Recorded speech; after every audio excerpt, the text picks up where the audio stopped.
let's talk about the withdrawals that I went through when I first got locked up.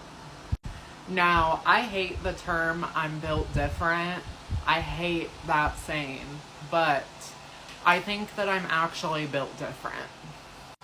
I was using H and hard for 7 years, and I got locked up. I had very minimal withdrawal symptoms. I've always had very minimal withdrawal symptoms compared to what I've seen other people go through. That's why it's so fucking crazy that I literally robbed a McDonald's at Pew Pew Point for dope, because when I would go through withdrawals, I would have, at the most, maybe I would be using the toilet a lot and have cold sweats and just feel kind of gross in my skin.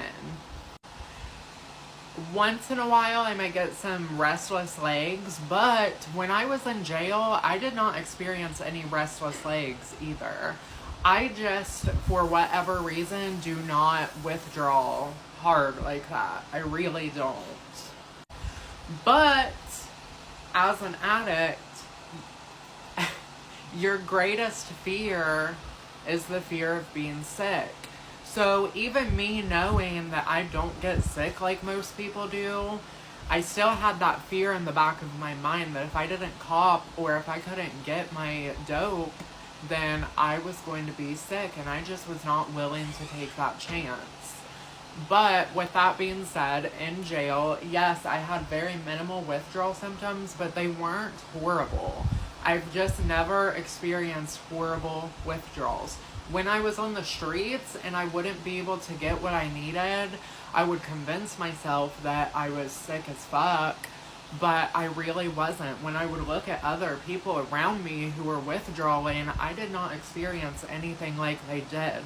And I don't know why, because I was using heavily. I used every day for 7 years, and I used a lot. I really used a lot. So I had quite the tolerance build up. I should have been down for the count, but I just wasn't.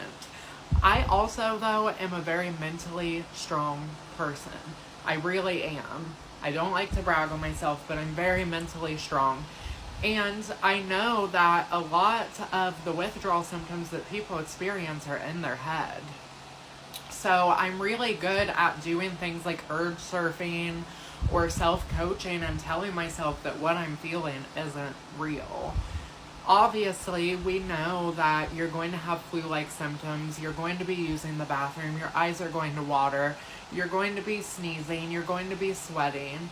Those are real symptoms that people have, but I think a lot of that, truthfully, is expanded and built up because of what we're taught as addicts our whole life, dealing with other dope fiends telling us, if you don't get this, you're going to be sick as fuck.